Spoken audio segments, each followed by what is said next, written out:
Record to the cloud. So welcome everybody. We're so glad you're here. This is the Sharing Wisdom call that we do every month. And I am Laura Burnham. I'm one of the I am the coordinator in Los Angeles for families and children. And on our at the bottom of our screen are many different things. If you need help during the call about anything, any technology, you can address me through the chat box. And so look at the chat box down there. You can also write in your name and your address so that we can keep track of you. Hey, Susan. Good to see you. And we would love to do that so that we can develop a list of people who are interested in this call and who are interested in what we're doing, and we can invite you to other things as well. So we're going to begin by taking a bow out of respect for this whole process. Bowing now.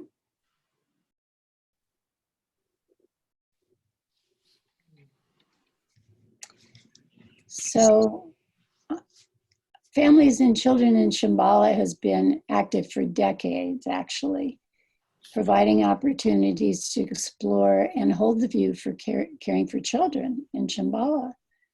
So this sharing wisdom call that we do each month is our current way of reaching out to more people in and out of Shambhala and developing, expanding our efforts for kids and their families. We have a small group who meets monthly and organizes these calls. So today we're going to be talking about looking at the place of rest, which is a great thing to do after the busy holidays and entering the new year. Yeah. And Tracy Suchocki is our facilitator, our leader for this call. She's going to speak for a few minutes, and then we will break into discussion for all of us. And so Tracy is from Boulder. She's the mother of 3 adult children. And I consider her a superstar in Families and Children. She's part of the backbone of the family camp that happens at Karma Choling each year. And among many, many other things she does for Shambhala. So Tracy, it's all yours. Thank you, Laura. This is Frank Zappa's here too. Just wanted to share. Yeah. Yeah, thank you. It's really, really nice to be together again. And I am really delighted to have been tasked, I offered to and then immediately was taken up on, leading the conversation around the new year. And initially I was thinking around New Year's resolutions and what that means. So it's a completion for me. So I'm excited to be together. So we can, because I really do want to hear from everybody. Who is this, Susan? Who's there? Hi. Surprise. Oh my goodness. Hello. Leo. Leo? Leo and my son Trevor. Hi guys. And Leo's mother is Jessie, and she's listening in. Oh, welcome. Nice to have everybody. She's gonna come and say hello. Where are you? There you are. Hi. Hello, Marcel and Tracy. Laura and Gala and Mark, and I don't remember Gala's daughter's name. No, this is No, Jessica. Jessica. Oh, met Jessica. the summer. Yeah. Oh, sorry. I'm not Mina. No. Yeah. I knew he would steal the show, but he's making an appearance. So. That's fine. He just turned 4 months old on Monday. Oh, hi, Leo. Great. What is all this? Oh, Computer technology. I know.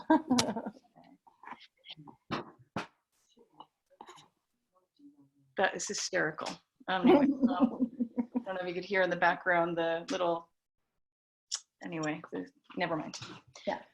Okay, so looking at, so I just wanted to backtrack a little bit that this is called sharing wisdom. And so there's different ways that these monthly gatherings can happen and have happened. So far they're small, which is fabulous. And last month, I'm forgetting her name, who presented. Who was it? Gwen Polera. Glenn Polera presented. Yeah. Gwen, yeah. And it was a beautiful, she led us through contemplations, and she led us through a whole sort of processing how we would approach, how we might approach the holidays, which is a very busy time. And so it was really valuable. And this time I would like to just stay with the emphasis on sharing wisdom, so that just us being together is really valuable and important. And so I'm hoping that what I can offer is just a little, you know, like a speck. These are my contemplations. So like a speck of dust that will create a way for water to crystallize into a beautiful snowflake. So creating those connections that's what I would like to offer, is that we connect together. And I want to hear what sort of New Year's resolutions and rest means for each of you. So in my contemplation, Marcel threw out a quote from the I Ching, which was beautiful, is beautiful. And so I don't know if you got to see it. It's sage rulers recognized that the end of the Earth's seasonal cycle was also the starting point of a new year and a time for dormancy. They closed the passes at the solstice to enforce a rest from commerce and activity. The ruler himself did not travel. So that's just, there's a couple things in there that are just so different than what we do today. So, you know, we still, thank goodness, have the seasonal cycles, although they're changing, but the earth is still our teacher in many ways.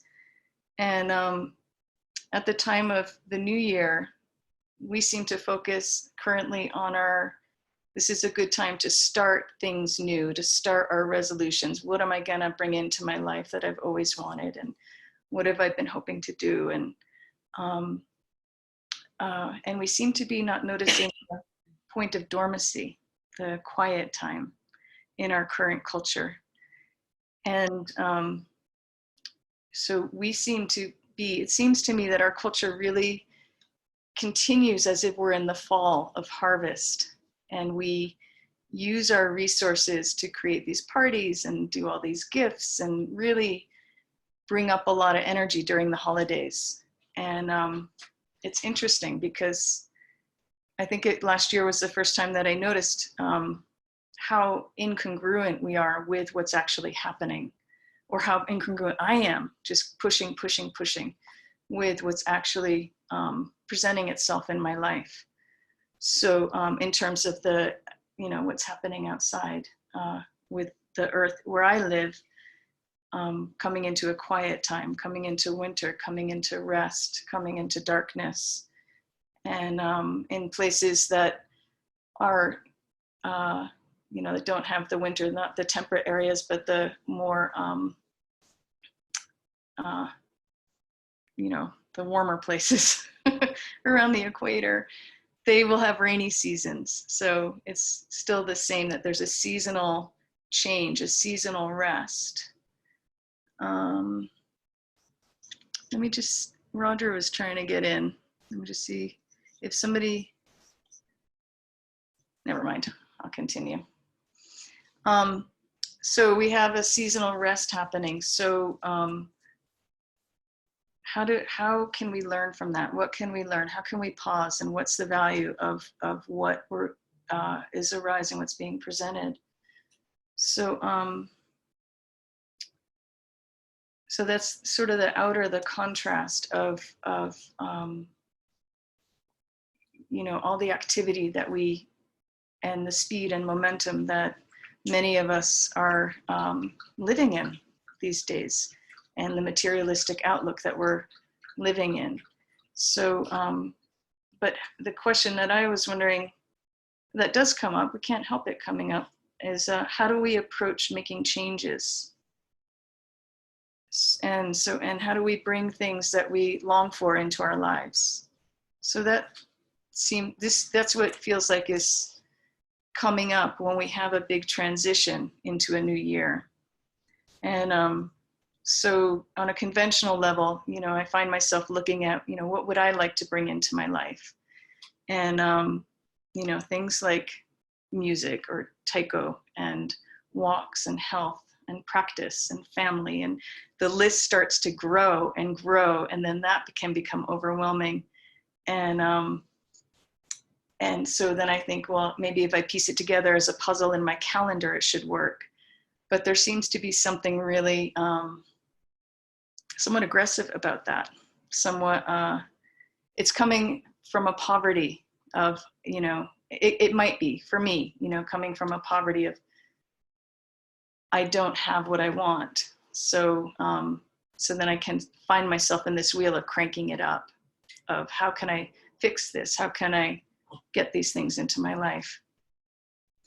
So with Marcel's invitation of bringing this quote into this, you know, into this contemplation, I found that really helpful, thinking about the seasonal changes, seasonal dormancy at this time of year. Like I was saying, there's darkness, or else in other places it's cold or rainy. There's more quiet. There's not as many animals outside and birds, and so it's very a time of rest. And then we also have that on a weekly cycle, and on a daily cycle, you know, from the activity of the day into the evening and resting in the evening. And then even on a momentary cycle, it seems that we have our awareness flickers into being very present and then resting. And so there's it's happening all the time. We have this invitation all the time to rest.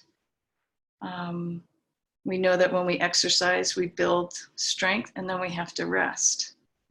So, so that's sort of, if we take it and start looking on the inner level of what's happening, there's one, you know, momentum of speed and pushing. But if we bring it back to our meditation practice, we might look at it from view, experience, and realization.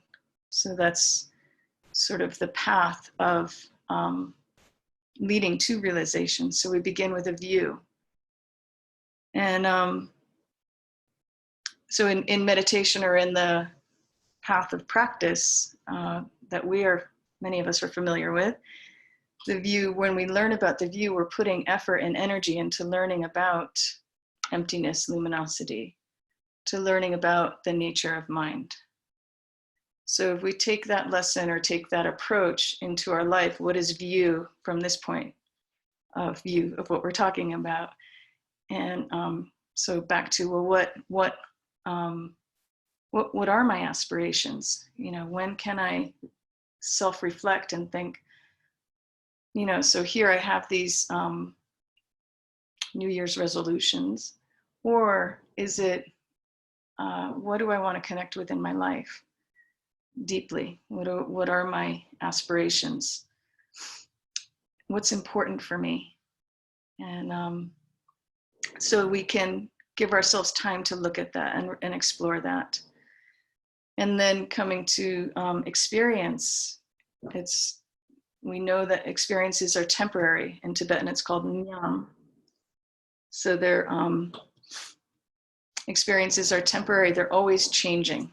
And so we see that in context with when we're trying to bring something new into our life or trying to encourage what it is that we want to be encouraging, our aspirations, that there's sometimes we connect with it and sometimes we don't. Sometimes we're able to do it and sometimes we're not.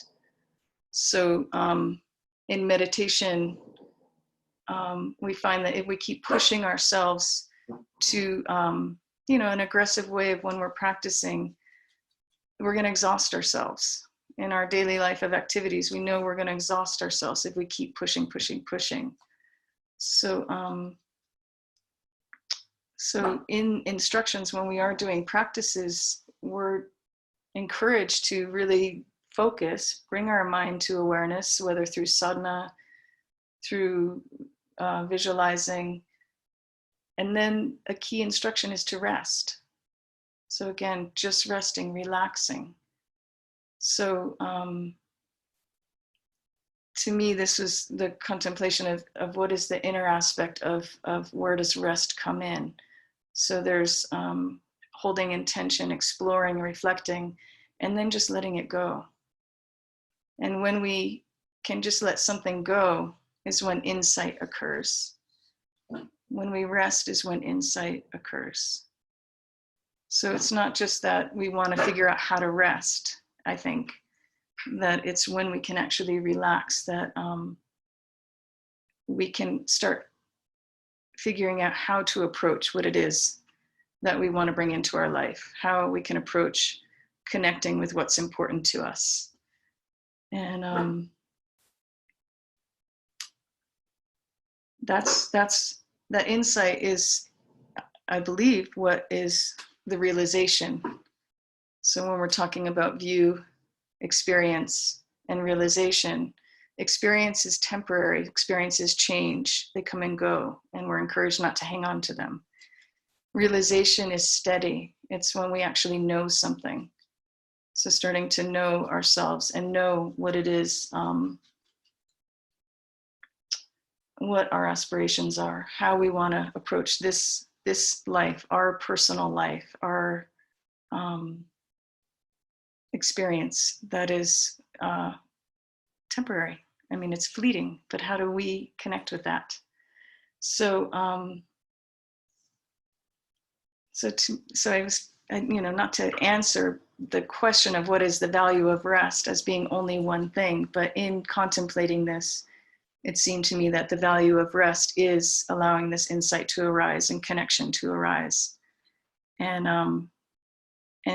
in this time, even on what we're experiencing on the planet with these changes, of these fires and different seasons and green Christmases, that where it's not snowing. My friend came back from Toronto and she's like, it's really changing. There hasn't been a white Christmas in Toronto for, she said, 10 years. And so I was thinking that maybe in our relationship with the earth, that if we can, in our lives, hold these seasonal cycles of dormancy in the winter, starting to grow in the spring and manifesting in the summer and harvesting in the fall, and then back to rest again, that we can maybe in some way be supporting the earth as well, that we're holding those cycles, that we're in relationship and interdependent with that. So, and then there's one more quote. This is by Trungpa Rinpoche, and he said, healing our society goes hand in hand with healing our personal elemental connection. Healing our society goes hand in hand with healing our personal elemental connections with the phenomenal world. So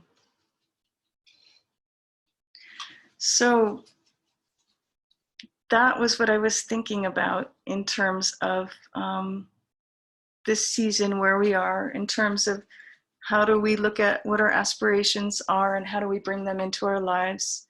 in a non-aggressive way, in a way that is really deeply connected with what we're hoping to do with our lives. And so I would love to hear from each of you, or, you know, if we could have conversation about what is it, you know, how do you reflect on this time of year when people come up to you and say, well, what are your New Year's resolutions? How do you connect with that? Do you connect with that? And I don't know, how else do you see it fitting into the cycles of our things that we do in our lives? Some of the bigger projects that we do. Does that make sense? So I'd like to open it up to sharing now.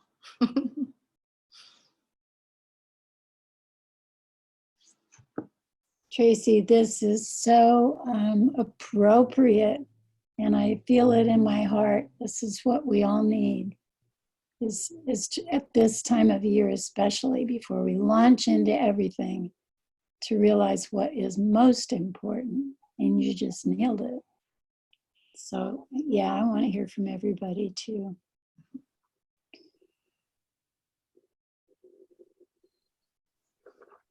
It looked like Roger was trying to speak. Were you, Roger? Can you hear?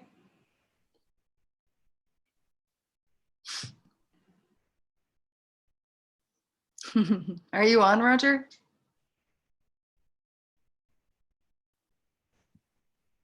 I can see him, but I can't hear.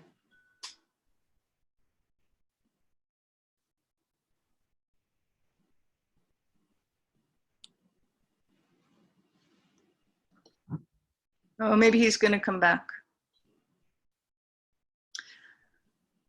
So it's, I mean, sometimes like it's hard to jump into a conversation around something that like one person has been thinking about, and then, you know, but so it can be, it doesn't even have to be about that topic. It could be what's going on for you now at this time of year, in this season, after the holidays, at the new year of 2020. So it really doesn't need to be along those lines of what I was thinking about. But what do you think, Marcel, about rest? Well, I love hearing your contemplation and how you've oriented to this topic and how you're inviting us in. And you know, I've always thought that the one thing that Shambhala has always missed is the season of winter. And we're so good at creating and producing and engaging and offering, but this sense of just really allowing ourselves as leaders, as human beings, as you know, as people in a society, to have a season where we just take care, deep care, and allow that care to create whatever is going to emerge next without necessarily knowing what that might be. Mm. So there's some beauty in me coming to a deeper realization that this is what I need. And so I, you know, thinking about resolutions, and I like how you've combined this idea of a resolution that comes from a space of rest, not necessarily a resolution that comes from a space of, you know, what's not working in my life, so therefore what should I fix, but a resolution that comes from a place of deeper knowing. And, you know, I spent a week with Barbara Bash this past week, and I just was so inspired by her life. You know, she is engaged in a really open way and very direct way with her world, and has relationships on so many different levels. And so I just spent the night there after being on retreat all day, and I would come back and she would be with a refugee family and having dinner with them and talking to their teenage children. And then the next day she would be reading poetry to a friend in the hospital. And the next day she would be doing a workshop in collaboration with another organization. And the next day she would be spending the time with a friend and doing work on her, in some of the aspects of her world that she wanted to engage in. So I just really felt inspired by what opens when we're in relationship, when we're in a deeper form of relationship, and how we learn about the world through other people. So, so the resolution that started to come into being was just to deepen the relationships that I have, and to begin relationships where I want to learn more about the world, where I want to be more available. And so this feels like a shift for me. You know, it used to be like, these are the things that I want to do and accomplish. And now I'm like, what don't I know and who could I learn from? And I want to eat more consciously. I don't want to eat anything that doesn't come from a source I know. So those are the two intentions that I've set so far. Cool. And that's it.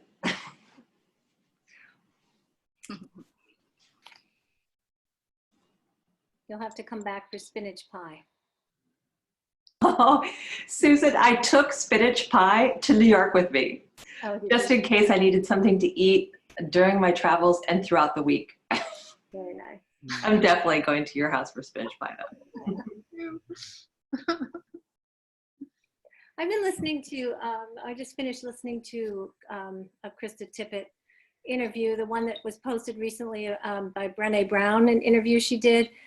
And she talked a lot about connection, the importance of connection. And I'm just taking off on what you just said about Barbara Bash. And I think there's the recognizing that connection is what's, like she says that connection can be severed. It can never be severed, but it can be forgotten.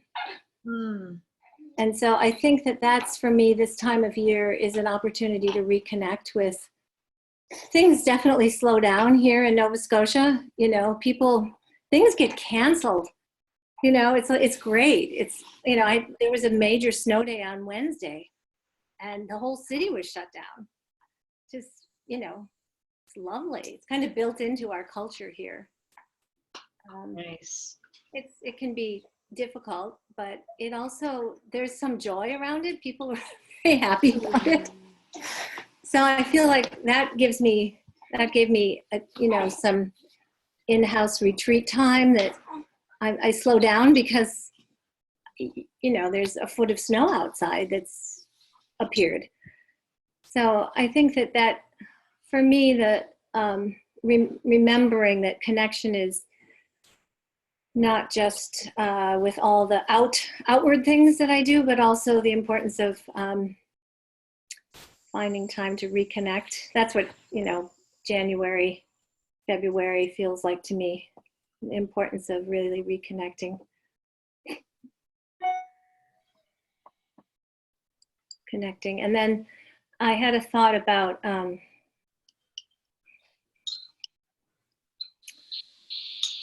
I can't remember. It'll come back to me. Anyway. It will. Yeah. Good to see you. Nice to see you too. I miss you guys. Likewise. I might jump off on what Susan was saying. I also listened to that podcast, and it was really great. And I thought her point, she was focused on belonging, and I'd just done a retreat that was based on belonging a couple weeks before that. So it was powerful. And I think one of the other points she made was this idea of that in order to belong, you have to kind of connect to your authentic self. Yes. And so it's, you know, belonging has an element of solitariness, I guess, that it's being able to be comfortable by yourself in a group and be authentically yourself. So and I think that kind of also for me connected to last month, the discussion about, you know, kind of taking the holidays in a way that felt right to you. Mm-hmm. And so, you know, I think that, I guess for me, you know, I feel like that intention is that time to, and I feel like, Tracy, your point is that it feels like it's an element of resting with myself and trying to figure out what feels right for me right now. Mm-hmm. Is that's the intention, and that I'm not, and I think letting it arise. I think that I would agree with your point, and I've got a lot bubbling, but not all of it has a lot of direction right now. Mm-hmm. And that feels okay. Nice.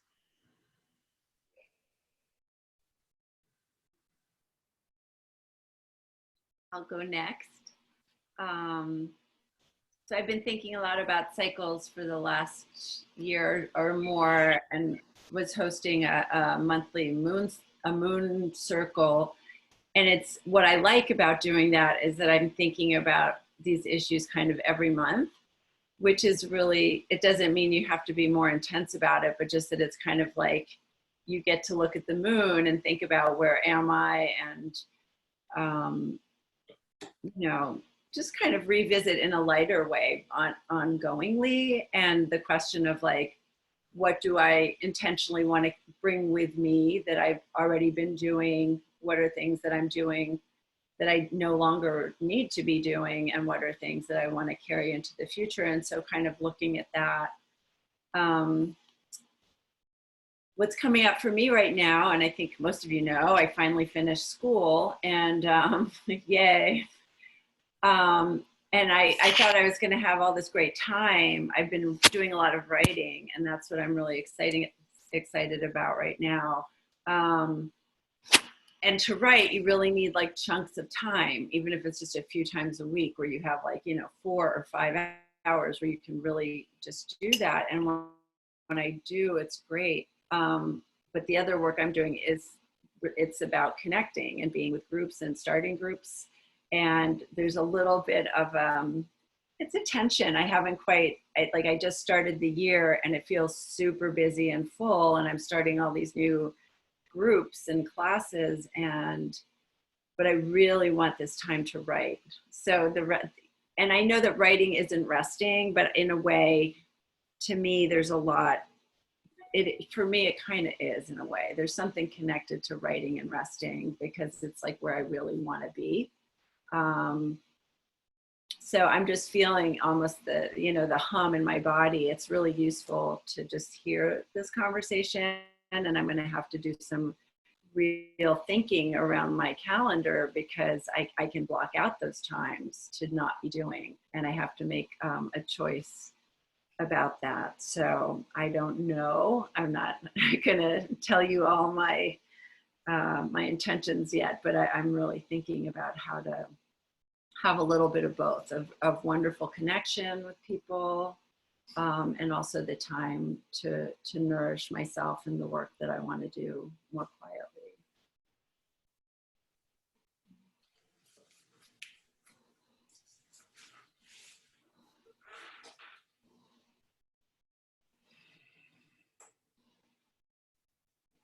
Gala, thank you. From what you just said, I was thinking too that maybe it doesn't need to be a big rest or, but for me, just trying to remember every time I go walk to my car to go to work or something that I connect with the coldness outside or the branches and dead grass. And so just like each day, just noticing today is winter. This is January 11th, winter. I don't know. I mean, that sounds so silly, but just that, just noticing each day that we're in winter, and then that right there is just a reflection of the quiet of where we're at.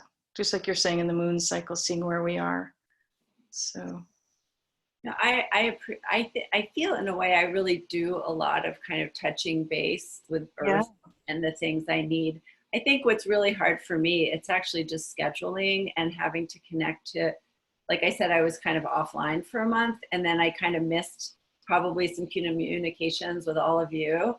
But that really, it's the opposite of rest for me. Like it just so wears me out doing all the scheduling and connecting through email and social media. And so it's just interesting because it's part of work and life, to stay connected and offer the work that you're doing. But I find that kind of brain numbing, and the work, I want my brain like kind of rested to be able to focus. So, but yes, I appreciate the idea of like wonderful small ways of resting on a daily basis.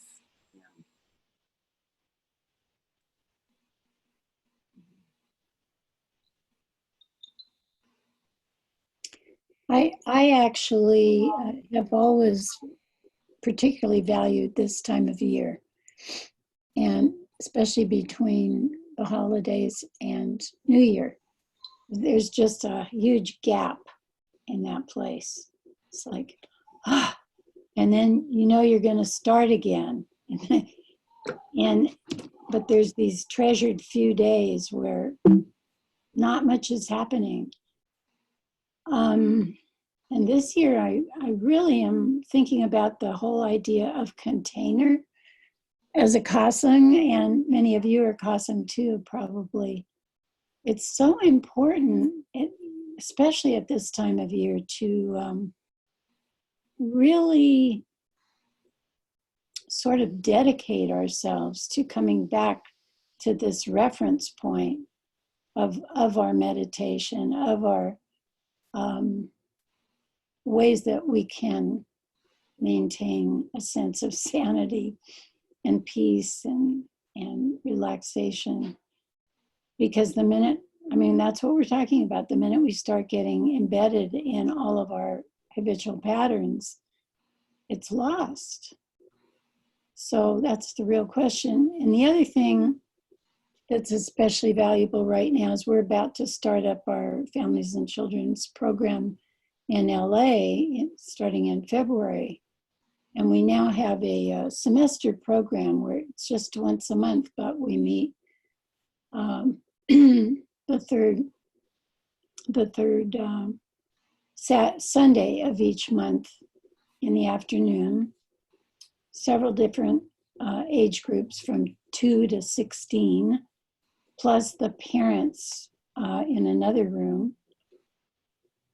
And we're taking a fresh look at this time right now at how we're going to do that, and how we're going to include parents more with their ideas and their planning, being part of the whole thing.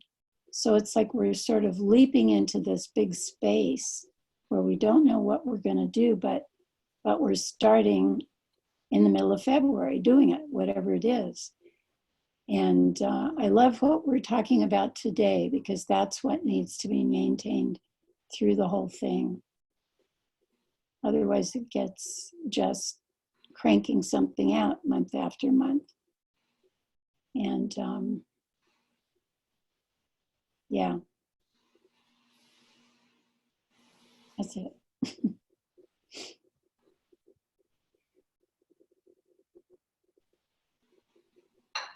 Marcella and I had our first, sort of along the lines of what you're talking about, Laura, we had our first call with Karma Choling around the family camp 2020.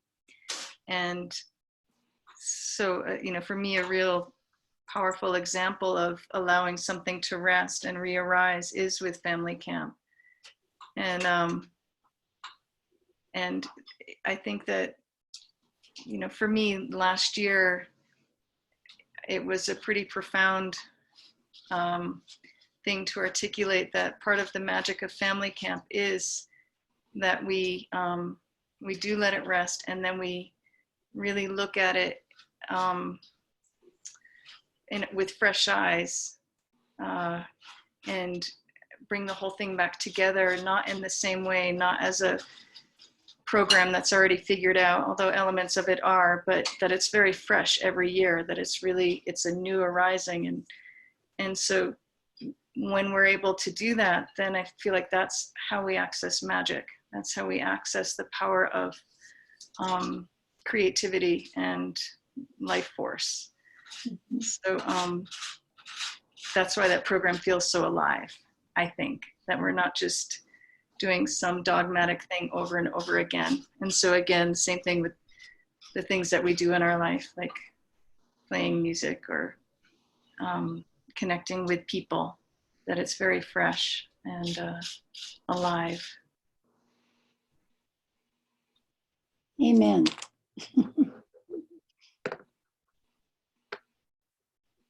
We just have a very few minutes. Actually, we don't.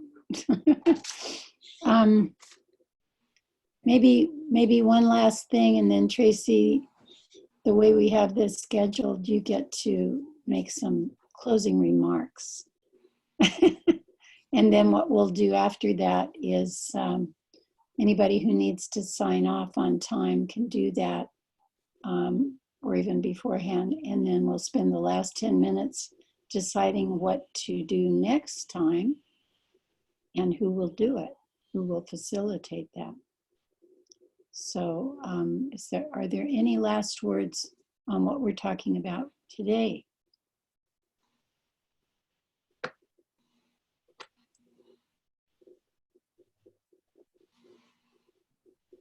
Jessica, do you have anything on your mind that? Trevor's gonna I have some last words. Oh, good. Okay.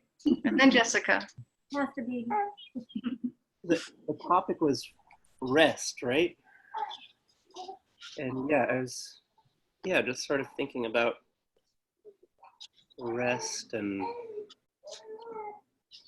like what is our practice of rest, and what are different ways that we can define rest. And I was thinking like spaciousness is one way that we can define rest, like having space in our minds and hearts.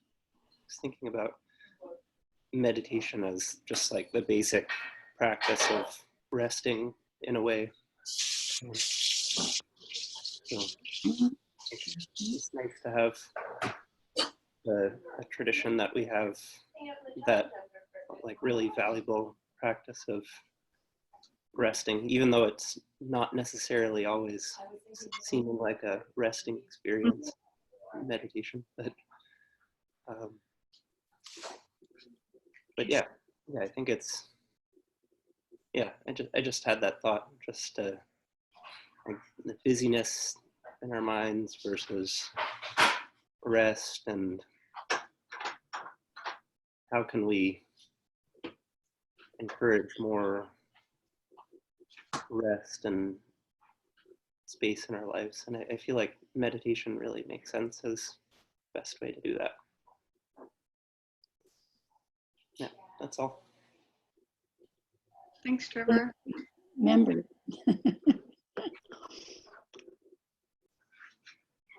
So I've been just enjoying taking everybody in, and every time someone speaks, my mind goes off into a different space because I'm agreeing. Oh yeah. But it really, that week between Christmas and New Year's is a very precious time for me, actually. I love it every year. I sort of unconsciously look forward to it, and I can't even decide necessarily what I want to do with it because I don't want to. Oh, what are you doing that week? Oh, I don't know, because I want to just leave it empty and see what comes. So that's that. Yeah, I don't have a lot more to share with this, but today, I'm just happy to be with you guys because I don't come in on these groups very often, but I always treasure being part of family camp. So, nice to be here. Thank you.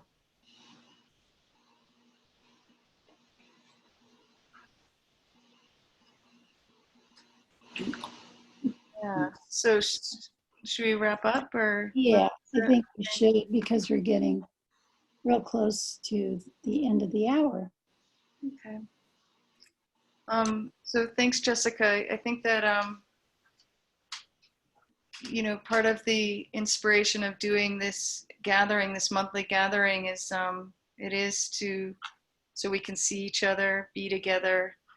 And we use the excuse maybe to, well, it's not an excuse. No, there's so much wisdom to share. And I think that we're hoping not just to just talk about our Shambhala tradition, but really inviting different presenters in, and really just getting little nuggets from people's different experience of their lives and of the world and their work and what they're doing, and in particular around families and children. But clearly everybody's part of a family in one way or another, so it's really all inclusive. It's not too narrow. It's humanity. So to really learn from other cultures, traditions, and experience, and then so share through conversation. And for me, I just, I really love seeing people in their different environments, in their different homes, in their different settings, just being together and experiencing, Susan holding her grandson, being with Trevor, her son, and just like that. That is probably what I'll remember more than a lot of what we talked about. So really just experiencing each other, and this is one avenue we have to do that. And then I think we do long to, I know I do, and long to just experience people in their different ways of living their lives, and through that broadening my own experience of the world and my life. So I really appreciate this opportunity to just spend an hour with everybody. And yeah, I hope you come back, and I hope we continue. And I wish you all the best with your inspirations and aspirations and connections. So that's how I would conclude. Does anybody else have anything to conclude with?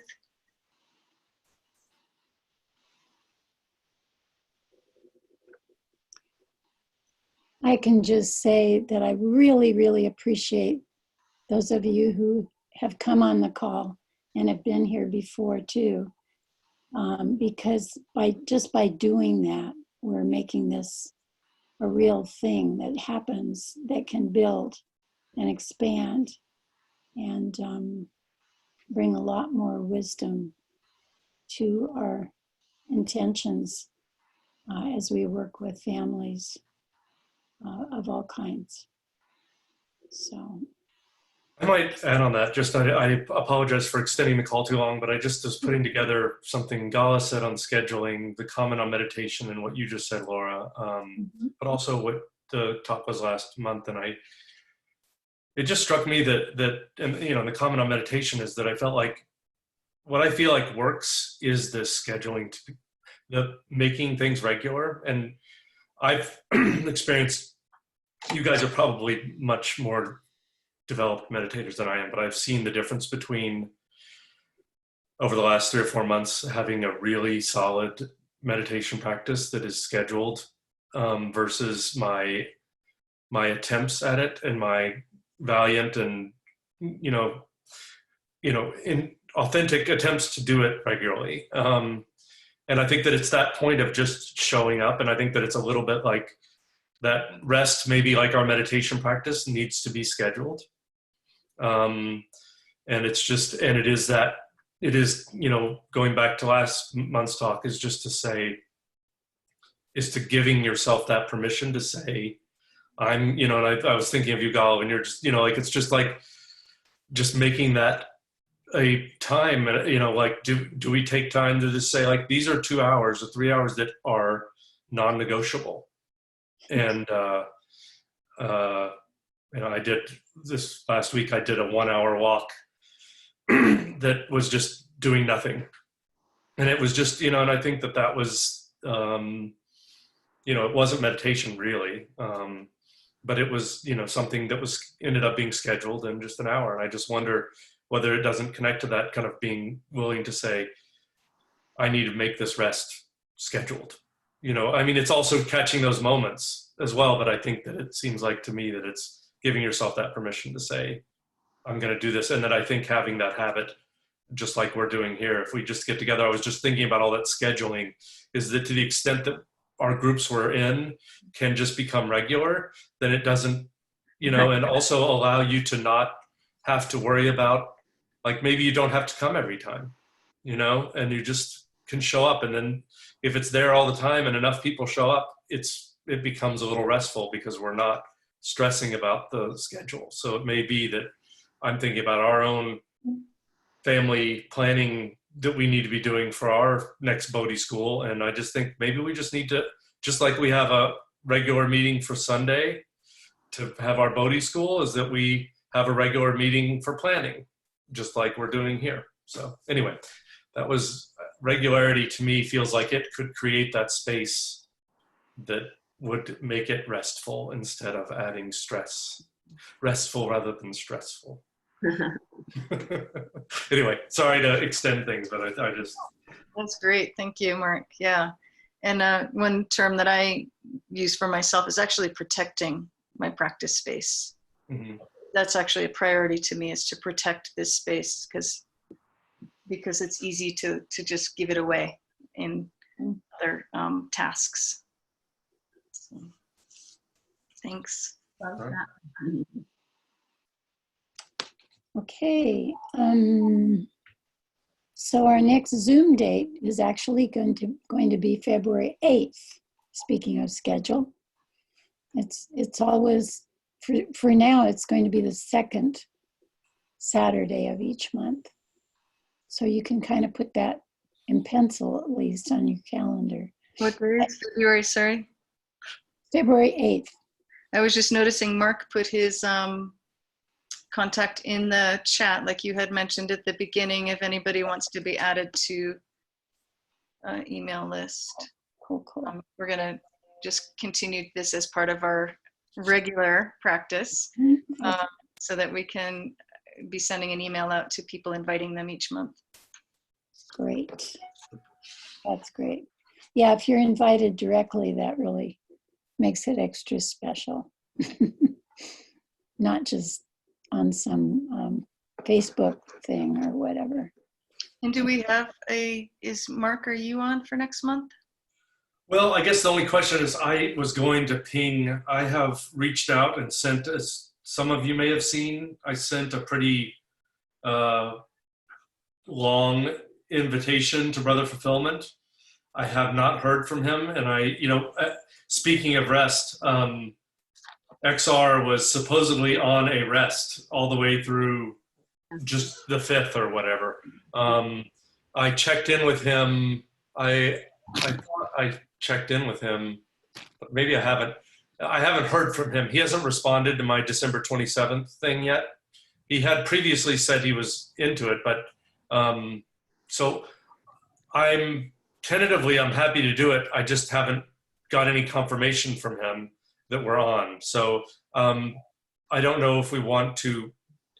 The only thing I'm trying to think is part of what I thought was kind of appealing about what we're proposing to do is that his goal is to have this kind of grow until Earth Day, so that the goal is to have a big event to have 1,000 people meditating on Earth Day. And like, I don't know, he said 200 people get arrested. Meditating? So that I can imagine, sorry? For meditating? Yes. So I don't know whether or not, it feels to me like he might want to, the more we can raise energy for that, the sooner the better. So I will reach out to him, but I can't commit right now, so I don't know if, I don't want to waste a month if we have another plan, but I will definitely reach out to him right now, but I just hadn't, I was kind of hoping he would come back to me, but he hasn't. And honestly, I did find out, the only comment I had, was reminded of this event purely by chance, because I went onto Facebook, because, long story, but anyway, and then I saw Marcel's post. Good job, Marcel. And I was like, oh, I gotta get on this call. And so I do think, Laura, your point of like, I don't know, like if we can create ways for people to be notified and put it on their calendar. I like ways to click and say, okay, I'm going to add this to my calendar. I need to think about that, but I usually do that through kind of an Eventbrite type method, but I don't know that I've seen how that works here in the past. If you guys have had success with people being able to like say, here it is, click it, and then it all goes into your calendar, and you're set up and reminded through your own calendar.